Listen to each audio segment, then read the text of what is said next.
In a world where potions unlock paths to godhood, a man jolts awake in a strange room, confused, breathless, and clutching a weapon. He doesn't know where he is. He doesn't know whose body he's in. And when someone calls him Klein, he realizes something is very wrong. It all began with a nightmare, and now, reality feels even worse.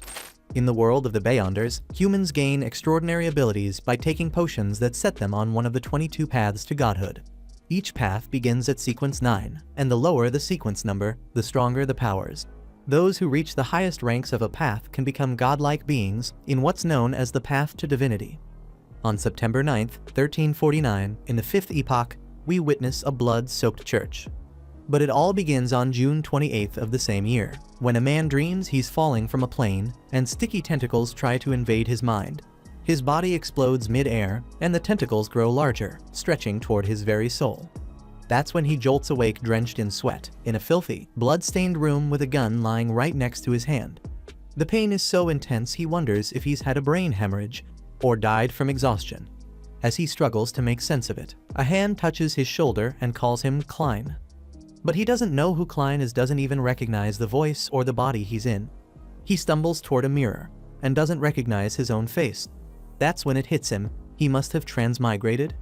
Meanwhile, the police break into a house and find 2 dead men on the floor, Welch and Naya, both history graduates from Koei University. One officer assumes they took their own lives. But something darker may be at play, a black prophecy fulfilled, or a Beyonder sacrificed, awakening a malevolent force. The captain finds a photograph and asks who the man in it is. A subordinate explains that it's Klein Morty, a classmate of the deceased. Klein's parents are dead, and he lives with his siblings. He's a citizen of Tingen, in the Awa County of the Lone Kingdom, located on the northern continent. Also a history graduate, Klein is fluent in ancient Fasak and Hermes. In a personal journal entry dated May 29th, Klein noted that Welch had come to visit, claiming he'd found an ancient notebook. It wasn't until June 20th that they managed to decipher the first page and realized it dated back to the 4th epoch. It was written by someone from the Antigonus family. Over the following days, Klein studied references to the Dark Empire, the Tudor Empire, and the Hornisus mountain range. But curiously, there was no entry for June 27th. Allegedly, the notebook turned its own page and highlighted a phrase in Hermes, "All will die, including me." Investigators can't understand why Klein would write such a thing. That same day, after reading that ominous line, Klein heard a woman's voice calling his name from behind a door. He quickly hid the notebook before she entered, but didn't have time to put away the gun on the table. He concealed it behind his back just in time. The girl was Melissa Morty Klein's younger sister and a student at Backlund University. When she turned her back for a second, he managed to toss the revolver into a drawer. But she heard the noise and asked what it was. Klein told her his pocket watch broke again. Without missing a beat, Melissa fixed the watch and handed it back like he was an idiot, then left the room. Alone again, Klein cleaned the blood off a lamp and noticed his wound was already healing, perhaps one of the perks of transmigration. From what he could gather, Klein had either shot himself or someone staged it to look that way. His memories were a blur, full of gaps, but he was certain that old notebook was the key to everything. As for the transmigration, well, in this guy's luck, it felt almost normal. Speaking of luck, he suddenly remembered performing the ritual of fortune enhancement. Lost in thought, he was startled when Melissa barged back in and hit her head on the upper bunk. She handed him a plate of sliced food and asked him to buy bread, lamb, and peas. She was heading to school. Since her brother was doing his best to find work, she promised to cook a special meal for him. Once she left, however, he silently mourned the possibility that he might never see her again.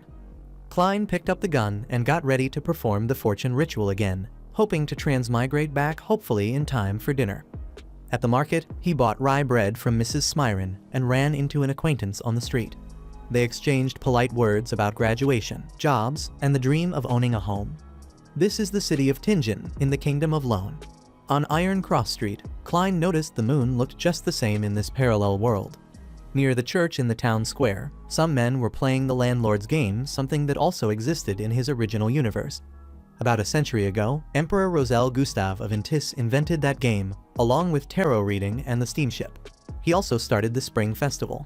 Honestly, Rosel might have been a transmigrator himself.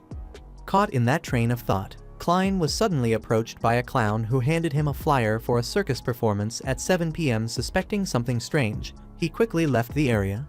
Not long after, he arrived at a tent where a hooded woman was gazing into a crystal ball. She invited him to seek guidance for his future. Outside, a man named Jenkins walked past, then suddenly turned around after spotting someone else wearing a hat. Inside the tent, Klein remained on edge, constantly feeling like someone was watching him. The fortune teller laid tarot cards on the table and invited him to try his luck on the house. He decided to learn something about his past, present, and future. She asked him to shuffle the cards again and think of his questions silently. Klein nodded he already had. Without delay, the woman drew 3 cards to represent his past, present, and future. Klein picked the card for the present first. She flipped it over and revealed the Fool. He knew that card well, it was number 0 in the tarot deck. It symbolized every kind of new beginning. In the midst of it all, another woman storms into the tent, full of rage. She accuses the seer of stealing her place, calling her nothing more than a beast tamer pretending to read the future. Right behind her, a man also enters the tent. But when Klein sees who it is, he manages to slip out unnoticed. Back at home, holding papers about the celestial dignitary, Klein hopes to return to his world through luck, or perhaps transmigration. To attempt it, he places the 4 essential foods he bought in each corner of the room. Standing in the center, he makes a hand gesture and begins chanting the celestial dignitary over and over, until the sheets of paper start to swirl and rise into the air. Outside, a carriage from the Awa police passes by on the street. As the wind dies down, Klein, to his surprise, thinks nothing happened. But then, a sharp, splitting headache hits him like a hammer. His body convulses, and a strange reaction spreads through his skin like fire. The writing on the papers begins to fade into the air until a red stone shatters, dragging Klein into another world entirely. There, red and blue chains of energy surge with power and wrap around the man. A woman from the Hall family performs some kind of awakening ritual in front of a blood-colored mirror. And far away, in the middle of a raging sea, a man holds a jar filled with glowing blue stones that multiply inside it. Then, the red energy materializes into the woman, who appears disoriented as she takes in her surroundings. Meanwhile, just in front of her, the blue energy takes form as the man from the furious sea. Floating above them both is Klein, now somehow in a position of authority. The woman looks up at him and asks where she is, calling him "my lord," and that's when Klein begins to realize he might have summoned them. She wonders aloud if this man is the master of the divine realm. But Klein didn't even know it was a divine realm. He hadn't seen any shrine nearby. Just then, as if summoned by her words, a sanctuary rises from the ground, crumbling ruins reforming piece by piece, until the structure is whole again. Klein is startled to see how law is enforced here through manifestation and decree, which makes him wonder if he could use the gray fog to hack the system. Acting on impulse, he raises his hand, and when a reaction ripples through the space, he knows he was right. The summoned man asks where he is, and who Klein really is. That question makes Klein think deeply. Is he Zhu Mingrui or Klein? Whoever he may be, he sits on the throne and declares, "Call me the Fool." The man wants to know what the Fool is planning. Klein replies, "Just an experiment," offering no further explanation. The woman asks if the experiment is over and whether they can leave. The Fool tells them he can send them home if they make an official request. Meanwhile, as if Klein could split himself in two, another version of him walks among the summoned pair. He notices the woman speaks with the innocent voice of a young girl, while the man's tone is calm and cautious. Sitting at the table, the woman smiles, clearly enjoying the whole experience. It's exactly the kind of supernatural mystery she had always dreamed of. Excited, she asks what she needs to do to become a Beyonder. But Klein has never heard that word before and finds himself speechless. Not wanting to look ignorant, he suggests she ask the gentleman beside her. Studying them closely, Klein guesses the young lady might be a noble from Lone, while the summoned man wonders how the Fool managed to bring him here, since he lives across the vast Sonia Sea many leagues away. At the Fool's request, the man explains that to become a Beyonder, she must join the Church of the Evernight Goddess, the Lord of Storms, or another of the major churches. While most people never become Beyonders, they do exist and constantly battle against the darkness. The woman says she doesn't want to lose her freedom, so the man advises her to seek help from the royal family or the nobility. But since she insists on another option, he remembers he has two Sequence 9 potions, one called Sailor and the other Listener. As he describes the potion's effects, Klein realizes that each one grants supernatural abilities tied to different attributes. And considering that sequence refers to skill level, perhaps the gray fog and his transmigration are part of some Beyonder power too. At that moment, the young lady turns to the fool and explains she's made an agreement with the gentleman and would like Klein to act as a witness to the pact. He agrees. She then excitedly asks if he could arrange more meetings like this. Klein seems unsure what she means, so the man from the Sonia Sea explains. The fool has powers beyond imagination, but he and the young lady could handle simpler matters the master doesn't wish to deal with. Klein reflects on this. Holding frequent meetings might reveal his secrets, but staying in touch with this mysterious realm might also increase his chances of returning home. He would have to face the fear of the unknown. With that, the fool decrees that meetings will be held every Monday at 3 p.m., as long as both guests remain discreet. The woman asks if they should come up with aliases, since they can't use their real names. The fool likes the idea. Suddenly, an image of someone knocking on a door flashes through Klein's mind, followed by a painful vision of his own dead body. As for the young woman, since the fool emerged from a tarot card, Audrey Hall decides her codename will be Justice. The man chooses to call himself the Hanged Man. With every word spoken, Klein feels worse. The figures before him begin to distort insanely, impossibly. Unable to take it any longer, he ends the meeting on the spot. As soon as he does, the summoned ones vanish with their energy chains, and the fool dissolves along with his throne, like dust scattered by the wind. Moments later, the Hanged Man finds himself back on his ship, his jar of blue stones now shattered. Audrey sees her mirror broken, and Klein he returns to the place he currently calls home. Some time later, he wakes up to the sound of police knocking on his door. Quickly, he hides the blood-stained notebook and his gun. Peeking through the keyhole, he spots an impatient inspector on the other side holding a book. Taking a second to fix his hair, he finally opens the door. That's when Klein discovers that the man at his door is the same one who was following him in the square. His name is Leonard Mitchell, a member of the Awa police. Though he insists he wasn't threatening Klein, he was protecting him. Without waiting for permission, Leonard steps inside, and another officer named Dunn Smith tries to calm the boy by saying it's just a routine investigation. Klein asks whether Naya and Welch really took their own lives. According to the detective, yes, it appears so. Still, Klein suspects they were possessed, but he keeps that to himself. Leonard finds the blood-soaked notebook and reads the phrase, "Everyone will die, including me." He asks what it means. Klein stays calm, pretends to think for a few seconds, then says he doesn't remember. Dunn goes on to say there's evidence Klein visited Mr. McGovern's house on 27th Street. Klein didn't even know that himself. He explains that the only way he can guess what he's done lately is by reading his own journal, even if the inspectors don't believe him. Ignoring that, Dunn adds that McGovern's revolver is missing, and it will likely be found here. Without hesitation, Klein admits it's in the stove. He tells them that last night, in the middle of the night, he woke up sitting at the table, as if he had failed to pull the trigger. From that moment on, his memory started to fade. Dunn believes Klein is telling the truth, but it doesn't matter. He'll still have to go through a psychic evaluation to recover his lost memories. A medium will dig into his past experiences on Earth. Even so, Leonard says the boy is lucky to be alive. Usually, people involved in these kinds of events don't make it out at all.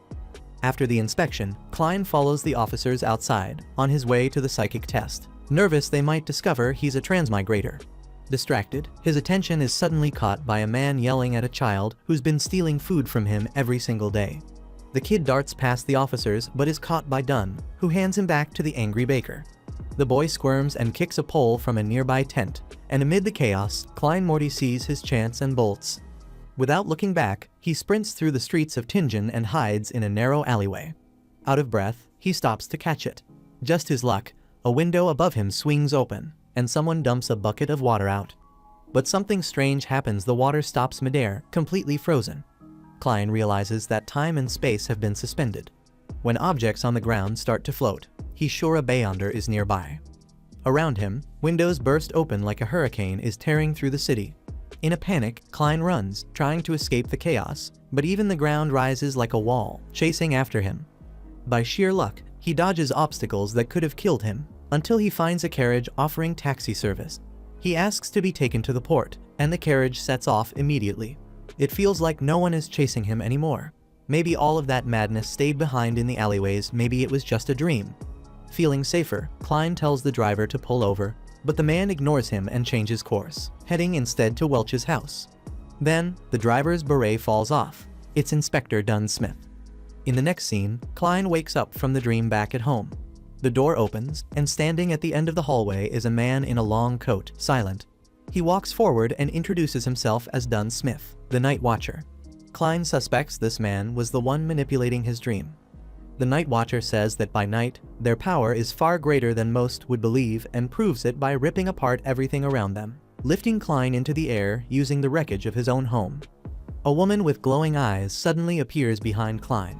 She tells him to stay calm, she'll be quick and gentle. Dunn adds that there's no need to worry since she prefers corpses over men anyway. Then, a series of fragmented scenes flicker by, hinting at the passage of time.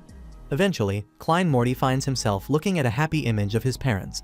The woman, still somewhat hidden, says superficial memories can be erased, but deep within the ocean of the mind, echoes may still remain. Judging by what he's seeing, Klein assumes he's inside his own mind, and maybe just maybe this mysterious woman can't see his secrets. In his head, he thinks all of this might be because of the gray fog. Suddenly, the woman grabs him and demands to know where he hid the antagonist's family notebook. Klein says he doesn't know. She then asks what he was doing on June 27th, the day Nia died. Klein doesn't answer. In that moment, McGovern's revolver materializes in his hand. He raises it toward the woman's ghostly face, but then changes his mind and aims it at his own head. Sometime later, he wakes up in a different place, wondering if he passed the test. Up ahead, the mysterious woman tells Dunn that Klein survived shooting himself, but there are no clues about the missing memories, just as Welch and Nia's souls have vanished. According to Dolly Simone of the Church of the Evernight Goddess, the force behind all this is fear itself, and she's never encountered anything so complex. She warns Dunn Smith to be careful. Dunn explains that the antagonist notebook has disappeared, which means Klein is still in danger, but they can't protect him. So, the Night Watcher offers Klein a choice to join them and become a Beyonder. The next day, following the police officer's instructions, Klein Morty heads to the Hound pub to look for someone named Wright. If he joins the Night Watchers, Klein fears they might discover his secret, but at the same time, it could be the perfect way to blend in. Besides, it might be a good opportunity to learn more about mysticism. Inside the pub, men were betting money on a dog savagely tearing rats apart inside a cage. Even outside the cage, some patrons were fighting each other, and none of them seemed the least bit welcoming. When Klein approached the counter, even the bartender took a jab at him, saying they didn't serve milk there. Thinking this might be Mr. Wright, Klein corrected him and said he was looking for mercenaries. A drunk sitting nearby burst out laughing, saying the kid must be living in the past. The bartender, none too gently, stepped closer and asked who had sent him. Klein replied that it was Dunn Smith. At that, Wright glanced around, then told the boy to follow him through a door in the back. There, without realizing it, Klein was taken into a hidden elevator. After a short ride, he arrived in a strangely clean and refined room with Blackthorn Security Company written on the wall. Behind the counter sat a receptionist named Roseanne Adelaide, who was fast asleep. Embarrassed, Klein woke her up, startling her. She blurted out that the Soaring, the new steam train, was launching today, but quickly realized the young man wasn't interested in that. When she heard his name, she remembered the captain had mentioned someone new would be arriving. A hidden passage opened behind the counter, and Leonard Mitchell appeared on the other side. He didn't say a word to Klein. As she guided him through the passage, Roseanne mentioned that there had been more Beyonder cases in the past couple of days. While heading down the stairs, the two ran into the beautiful Royally Riadine, a member of the Night Watchers known as the Sleepless One. Farther down, Klein came across the strange office of Fry, the corpse collector, a distant man, but according to Roseanne, a good guy. He even taught her how to draw. In the hallway, they passed Kenley White, a member who had only joined 6 months ago and was always nervous during missions. After showing Klein around, Roseanne dropped him off near the captain's office. She could have gone in with him, but for some reason, despite the man being kind like a father to her, she always felt uneasy around him. Finally, Klein arrived at a massive gate known as the Cheney's Gate. Beside it, the door to the operations room opened, and inside was Dunn Smith. The inspector handed Klein a document from the Awa Police Department's Special Operations Division for him to sign. He then explained that Blackthorn Security was just one of the Night Watcher's many covers.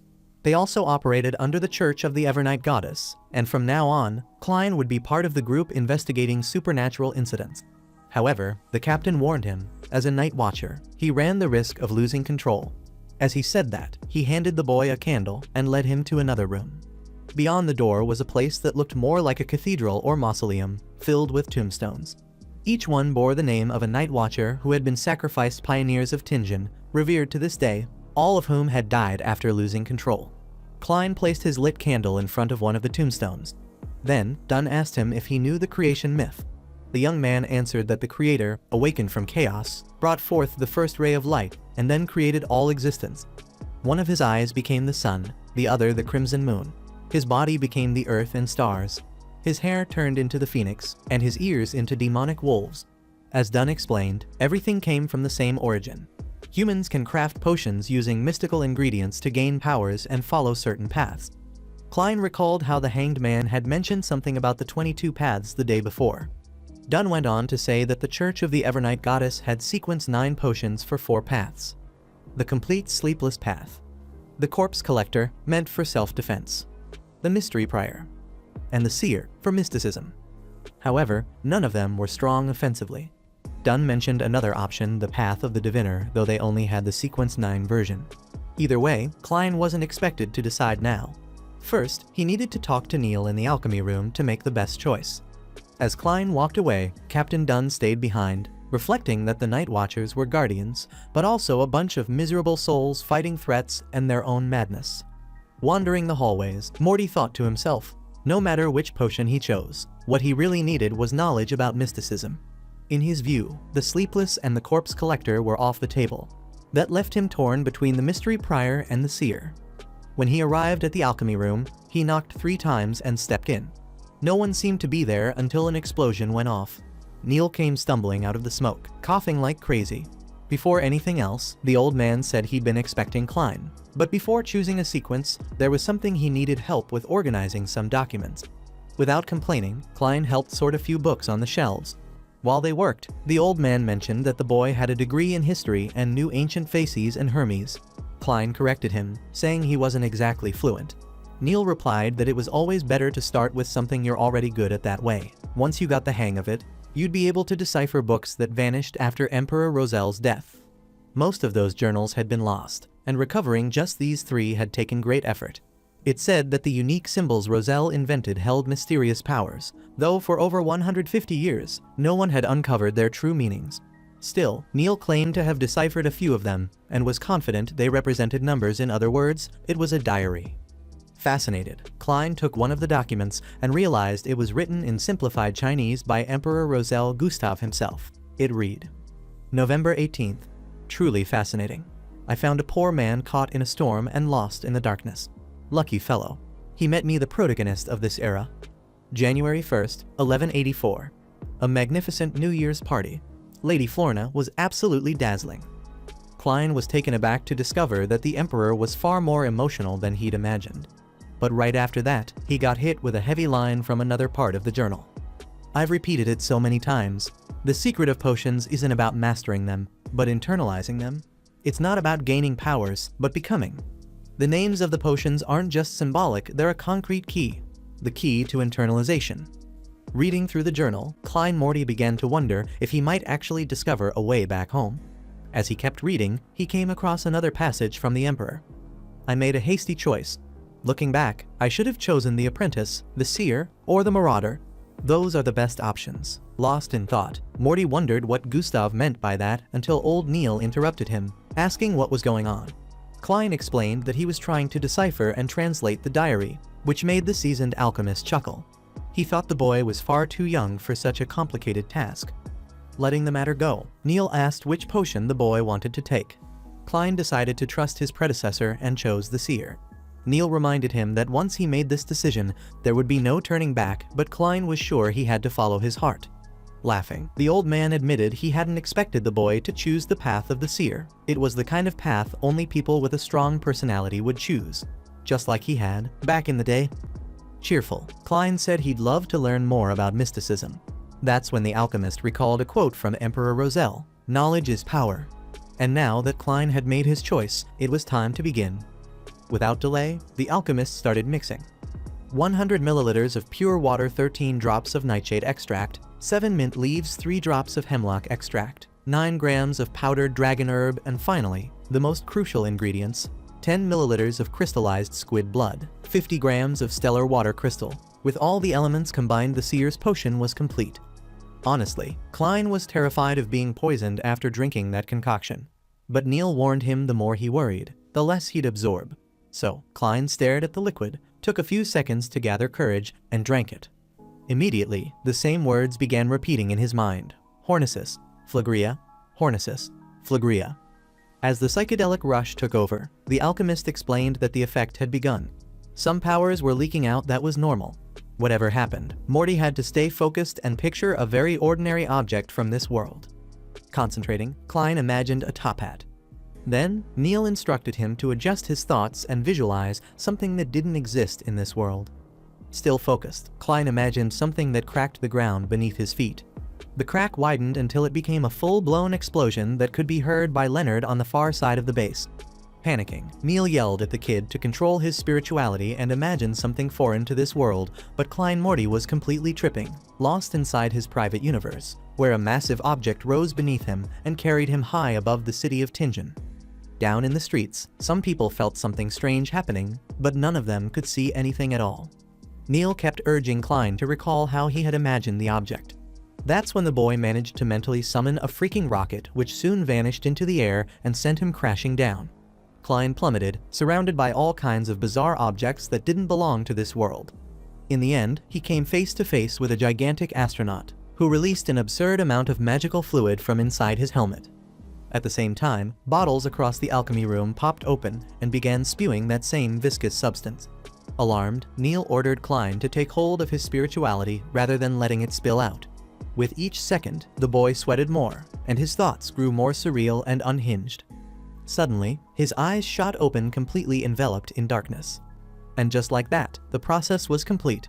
Klein Morty was now a seer. Proud, old Neil knew this kid was something special. Realizing Klein was seeing things differently, he told him this was called spiritual vision and that now he could perceive people's health by reading their aura. Startled, Klein noticed eyes floating behind the alchemist. Neil explained that it was just a magical representation from a ritual, nothing dangerous. Looking to the side, the seer saw the silhouette of a human vanish into thin air. A sharp headache followed. Neil warned him that overusing spiritual vision could exhaust his spirituality to the point of causing hallucinations. According to the alchemist, Leonard, after becoming a Beyonder and taking his potion, had once tripped and fallen down a flight of stairs over something silly. So, if Klein wanted to control his mind better, he had to tap twice between his eyebrows to switch the spiritual vision on or off. After trying it out, Klein heard that he could also channel his spirituality into divine arts, like dowsing rods and all sorts of ritual magic. Wrapping up the lesson, Neil told the boy to check the demon hunting bullets, along with a few other items, before leaving. Also, he'd need to hand in some receipts so Dunn could reimburse him. After receiving the seer's special abilities, Klein returned to the captain. Speaking of which, Dunn warned him that being special in the world of Beyonders came with real danger. Early on, he might start seeing or hearing things he wasn't supposed to, and if that happened, he needed to stay out of it. Finally, Dunn told him that before officially becoming a night watcher, he'd be working as a clerk and would earn £3 a week as an advance 12 per month. Overjoyed, the newly employed Klein remembered that his brother Benson only made £2 to £3 per week. He had just gone from poverty straight into the middle class. Leaving the Hound pub and following the captain's instructions, Klein grabbed a cane. As his daily task, he was to walk around the Welsh family's home to remind himself where the notebook might be. On the very first day of this task, partway through the walk, a carriage pulled up beside him. A man called out from inside and invited him to get in. Under heavy rain, Morty receives a mission one that involves little Elliot, the only son of Viceroy, a tobacco merchant, who was kidnapped earlier that morning. Honestly, Klein thought his job was just to deal with Beyonders, but Leonard explains that they're operating under the cover of a security company, and this is an old client. Either way, the rookie has nothing to worry about. Seers are great at finding people. With that, the Night Falcon hands over Elliot's clothes and tells the young man to get to work. Klein takes out his dowsing rods and activates his spirit vision. Instantly, the world changes shapes and colors, shifting into something otherworldly. The seer's cane glows with reddish lightning that shoots toward the sky and connects to the viscous substance that clings to the boy's mind. In a flash, Klein sees a vision, Elliot letting go of an adult's hand and wandering toward a dark alley. As the cane falls to the ground, Klein orders the carriage to move straight ahead, then left, and finally, a right turn. At a certain stop, the seer steps out. the cane hits the ground again, its tip pointing to a house on Forreston Street. Klein knows, without a doubt, that's where the boy is being held. When Morty and Leonard enter the mansion, the cane pulls them upstairs and points to a door on the second floor. Peering through, the seer spots two kidnappers holding the child hostage. With this intel, Leonard promises to wrap it up in under a minute. Klein, meanwhile, deactivates his spirit vision as a headache begins to build. The very next moment, the door explodes open. One of the thugs grabs a shotgun and fires, but Leonard dodges the bullet like it's nothing. From there, the shooter gets tossed around like a ragdoll. The second thug makes the mistake of trying to go hand to hand. Leonard humors him, even putting one arm behind his back and fighting defensively, until he gets bored. Then he lands a brutal combo, a punch to the gut, a shot to the nose, and a final knee to the chin. Just like that, it's done. The job's over, and all Leonard wants now is to clock out and go home. Klein unties the child and asks who the kidnappers are. Leonard says they're gamblers from the Hound pub. But before they can leave, Klein watches as a spiritual feather floats down from the ceiling, vanishing just as it touches the thugs, triggering a strange reaction in their bodies. That's when Leonard realizes this wasn't just a simple kidnapping. Things are finally getting interesting. Suddenly, the criminals rise again. Their bodies twist and merge into a bizarre, grotesque creature that lunges at the Night Falcon with terrifying ferocity. Leonard keeps his cool, dodging each attack with ease. But it's clear this thing is far more dangerous than two angry middle-aged men. Still, Leonard uses his teleportation skills to stay safe and wait for the perfect opening. When it comes, he strikes, but the creature vanishes. Worried, Klein pulls his revolver and reactivates spirit vision. Shadows on the ceiling tell him the monster could strike at any moment, and he's holding a child. The cane points in the creature's direction, but it's fast, too fast, and comes in for a sneak attack. Klein reacts instantly, firing with his eyes shut. The beast shrieks and halts its attack, unfurling wings in an attempt to flee. But it's yanked back, caught by Leonard Mitchell. Dragging the monster into a world filled with roses, Mitchell begins to chant, almost like reciting a poem. The threat of fear, crimson hope. One truth remains, this life is brief. One thing is real, the rest all lies. When the flowers bloom, they will leave this life behind. With that, Leonard explains to Klein that the Midnight Poet's power will lull the creature into a deep sleep. In the midst of it all, the seer has a vision of himself walking through a door. It's a sign. Klein has been here before, but he chooses not to tell his partner. Later, Elliot is reunited with his father. As they embrace, Leonard inspects the beast and compliments Klein's aim, though Klein knows he was aiming somewhere else entirely. Frustrated, the Night Falcon warns the seer to stay back to avoid contamination. According to him, Bako somehow got his hands on this potion, and wild Beyonders like that always lose control. They're the worst to deal with. Truth be told, Klein was lucky to survive such an encounter. Before leaving, Leonard gives a casual handshake and confesses something strange. There's something about the boy that draws him in. Awkward, Klein mutters a quick, "What the hell, man?" and takes off. But as soon as he steps outside, Leonard uses his own shadow to check and concludes the boy isn't special after all. After finishing the mission, Klein heads home with a big smile, eager to tell his sister he found a job. But when he opens the door to his apartment, there's a new flight of stairs. It feels like he's entered a labyrinth. At the end of the corridor, strange noises echo behind a door. He opens it and finds the Antigonus family notebook. Scrawled on the page, "Everyone will die, including me." Below it, the Fool card manifests growing, expanding until it covers the entire floor beneath his feet. In that instant, Klein wakes up same table as always and realizes that the house across from the kidnapping site holds a clue to the Antigonus notebook. In the next scene, a man walks through the morning light, searching for 2 Daffodil Street. When he arrives, the mailbox reads Morty. Just as he reaches for the bell, Klein and Melissa open the door, joyfully welcoming their brother Benson back home. They're all moving in together, even though they're still paying rent at Iron Cross Street since the stingy landlord refuses to return the deposit. Benson says he'll deal with the guy. Everyone laughs when he adds, "Even a baboon is smarter than that man." Next, the family gathers for lunch. Even though it's Klein's first time cooking, Melissa absolutely loved the taste. Benson hands his brother a box with a nice outfit inside. After all, Klein just got a job and should feel good about himself. Klein puts on the outfit and shows it off to his siblings, receiving their warm affection and the feeling that he truly belongs to a dream family. With a smile, the older brother raises a toast to Klein's new job. Melissa joins in, celebrating the new home they now live in. And finally, Klein makes sure to add that their future is only going to get better. In a dark alleyway, a man sells the Antigonus family notebook to a hooded figure. Later, Leonard watches as this same man dies on a throne, shadows violently tearing themselves from his body. Spotting the tattoo of the secret order on the back of the dead man's neck, Leonard puts the pieces together. Since this was the man who put the Antigonus notebook on the market, it makes sense that the secret order is after Klein. They want the notebook, too. Now, the Night Falcon's mission is clear: find the notebook before they do. That's when the captain receives word that Klein has a lead on its whereabouts. Speaking of Klein, a little while later, he enters a room in a house to find a corpse, writhing with worms. To mask the stench, he inhales a substance offered by an ally, who remarks that he's been in this very place before to deliver the notebook. Leonard, who's also present, comments that it's no surprise Bako lost control, considering how close he was to the notebook. Since Bako is a Beyonder who kidnapped a child, it's almost too much of a coincidence that all of this happened just across the street. Meanwhile, Dunn is informed that the notebook still hasn't been found,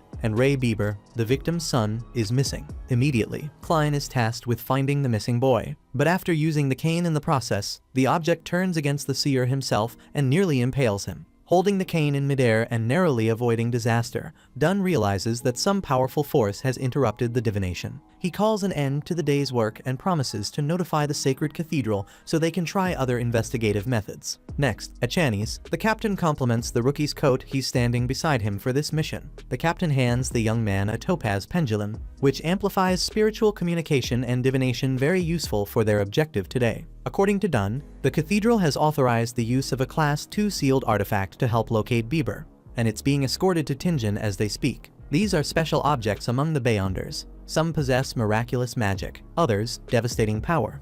That's why they must be tightly controlled behind the Channy's gates. For the record, Class 2 means dangerous. A moment later, 3 more members arrive to join the team. The first 2 are from Backlund: Eor Hansen, a Sequence 7 Nightmare, and Borja, a Sequence 8 Gravedigger. Finally, Dolly Simone, a Sequence 7 medium someone Klein has had the pleasure of meeting before. Eor points out that this operation is dangerous, and that bringing along a seer with no combat power seems questionable. Dunn doesn't say anything, but he notices that Eor is carrying Artifact 2049, the one that was actually approved by the Sacred Cathedral, not the one he'd expected. Once the group is assembled elsewhere, the captain points out that even though the Antigonus notebook is involved, they weighed the risk of activating 2049. On that point, Eor Hansen admits the risk is high. But if Bieber really is an Antigonus descendant, the only way to find him is with this artifact, which his own family created, responsible solely for using the artifact. Eor instructs everyone to follow his lead if they value their lives. With that, Eor moves his arm in a pendulum motion, and everyone present mimics the gesture. Over and over, he pulls away the cloth covering the artifact, and the case thrashes to the floor as if it has a life of its own, slowly opening to reveal a minstrel doll. Klein can't imagine how something so adorable could be so dangerous until the doll reveals its true, demonic face, paralyzing the nearest human and starting to turn him into a puppet. The doll nearly finishes the job by stringing up the young man, but Leonard intervenes with a well-timed slap on his colleague's back. Dolly remarks that the little doll seems to have taken a liking to the seer, while Dunn suspects it's because Klein has come into contact with the notebook. After all, 2049 reacts to the slightest trace of the Antigonus family. Eor explains that the doll can transform people within a 5-meter radius into puppets, though some outside force can still break its control. At that moment, Leonard tosses Bieber's coat on the floor, instantly enraging the doll.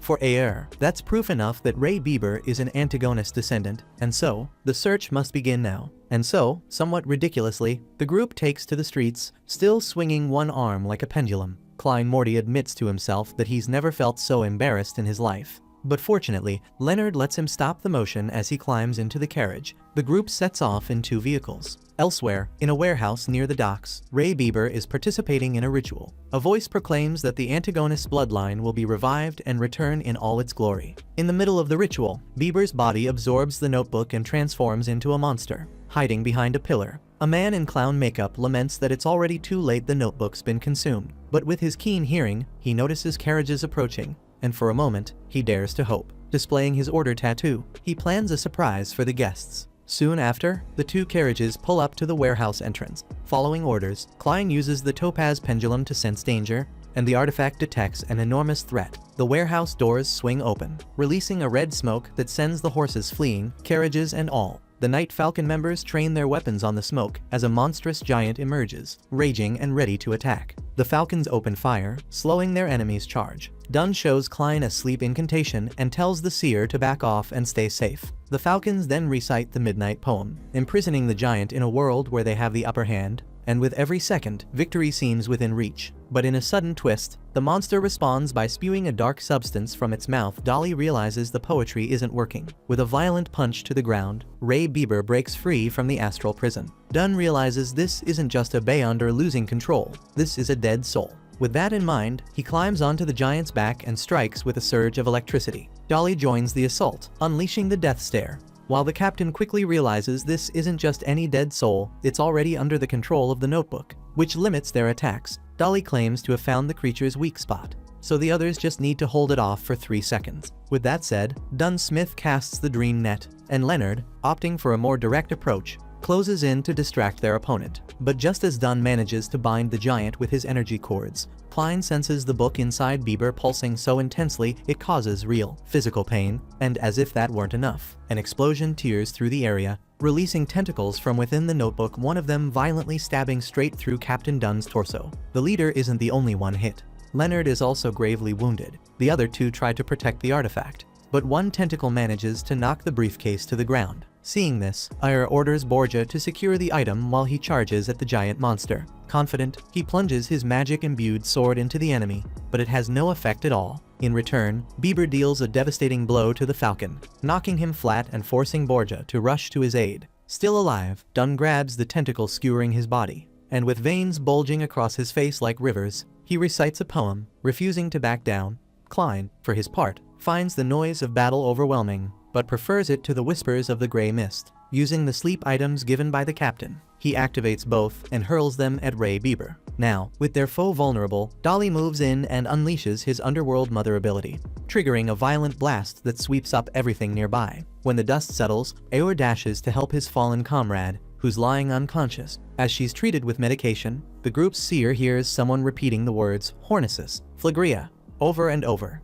Following the voice, the boy finds the Antigonus family notebook beneath some rubble, but his discovery draws the clown-faced man to the scene. Wearing a malicious grin, the clown lunges at the new notebook holder in a surprise attack. Dunn fires at the attacker, only to discover it was nothing but an illusion. While he keeps shooting, searching for the real enemy, he begins reciting the words for another spell. Suddenly, Klein recognizes the clown. It's the circus performer who handed him a flyer just the other day. Dunn hits another illusion and wonders if this opponent is a sequence 7 Beyonder or lower.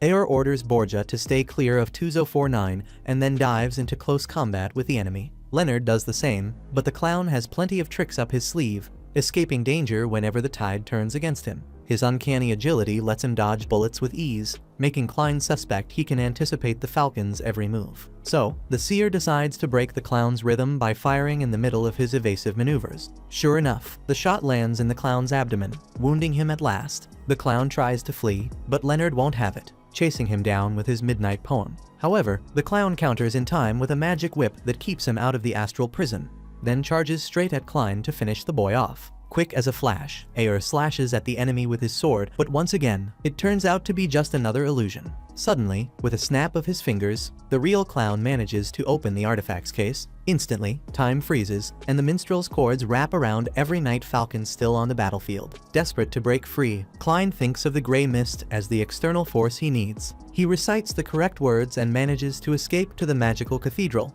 where he once summoned his subordinates. Not wanting to return to the battle empty-handed, and knowing he has to act fast, Morty uses a divination board and a topaz pendulum to check if it's safe to go back to the real world. The pendulum writes out a phrase on the board, confirming it's safe to return.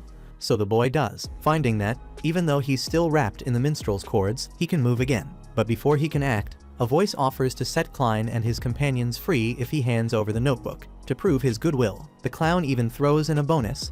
As a former seer, he'll answer one question for Morty, like, say, what's the sequence 8 equivalent of a seer? Klein wonders if this guy really was a seer, since he seems unaware that Klein can already move. At the same time, he can't help but worry that the gray mist may have interfered with his divination. Just then, the clown tells him not to worry, the marionette only knocked everyone unconscious. Still, he warns the kid to hand over the notebook before things get worse. In any case, he tells Klein to pay close attention, because he's about to reveal the sequence 8 for seers. The clown extends his cane, nearly pointing it at Klein Morty, but the boy surprises him by snatching the cane away and firing back. The clown dodges the bullets, still brimming with confidence, until he notices, with shock, that the marionette's cords are now wrapped around his wrist. Morty managed to draw him within 5 meters of the artifact's case. With the target unable to move, Klein finishes him off. After taking down his foe, Klein discovers a tattoo of the secret order on the clown. To his shock and horror, the clown rises once more, repeating Hornesis over and over, only to collapse for good moments later, never to rise again. With the death of their main enemy, the Falcons drape a cloth over the magical artifact and tend to the wounded. While Klein studies the notebook in his hands, Leonard arrives and admits he came fully intending to save the seer, but then realized Morty had forced the clown into 2049's control zone. To Leonard, it's clear some people are simply capable of things ordinary folks aren't. People like the two of them. As his partner walks away, Klein can't help but poke fun at Leonard's obvious narcissism. Back at headquarters, the captain personally locks the artifact away in the Chinese gate. Standing beside the rookie seer, he acknowledges the boy's curiosity about the notebook, but says they'll have to wait for confirmation from the sacred cathedral. Setting that aside, the captain praises the newly recruited member of the Night Watch for his excellent work. Klein not only prevented disaster by stopping a Beyonder gone wild, but also foiled the secret order's plot. With achievements like that, there's no doubt Klein Morty is in line for a promotion soon. After leaving the Chinese gate, Dunn is asked why Bieber hadn't left Tingen earlier, considering how dangerous absorbing the notebook was. He replies that people under the influence of ancient, evil powers tend to make poor decisions. Further along, Klein sees the clown's body in the corpse collector's room and lowers his head. The captain urges him not to dwell on it. After all, killing that maniac saved countless lives. Shifting gears, Morty reveals that he's figured out what sequence 8 is on the seer's path. It's the clown. Later, out on the street, the team from the last mission gathers. Dunn announces that Dolly will be sent back to Backlund once she's recovered. Ayer Hansen remarks that Klein's actions today were nothing short of incredible, and asks how a sequence 9 managed to kill a sequence 7 from the secret order. The boy admits he doesn't really know. He figures it must have been a blessing from the goddess. The clown predicted everything, except that Klein wasn't actually under control. Leonard suggests it might have been because Klein had the notebook, so the clown offered to awaken him in exchange. That's when Klein seized the opportunity to let the clown fall under control and then finished him off. Sheepishly, Klein adds that it wasn't just one shot, and tells Ayer his marksmanship still leaves a lot to be desired, so it really must have been a blessing from the goddess. Ayer confesses that Morty is the most talented seer he's ever met, and before stepping into the carriage, adds that the kid's future is bright.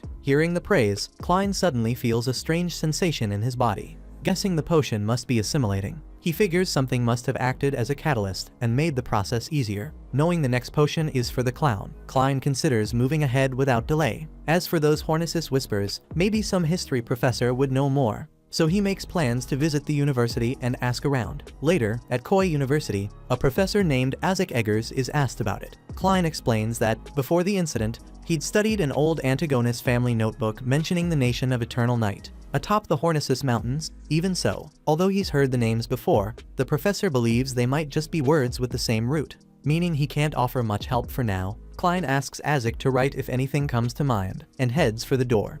Before the young man leaves, the professor thanks him for the gift and, considering that Morty works for a security company that tracks down ancient relics, points out that a love for investigating history is admirable, but it's easy to end up wandering into forbidden places, lost in the darkness. Once Morty sets foot in those places, misfortune will follow, so Isaac urges him to be extremely careful. After Klein leaves, Isaac sits reflecting on Antigonus and the nation of Night. Meanwhile, his shadow splits into tendrils that conjure a massive skeleton. Check out these videos appearing on your screen and subscribe so you don't miss the next part.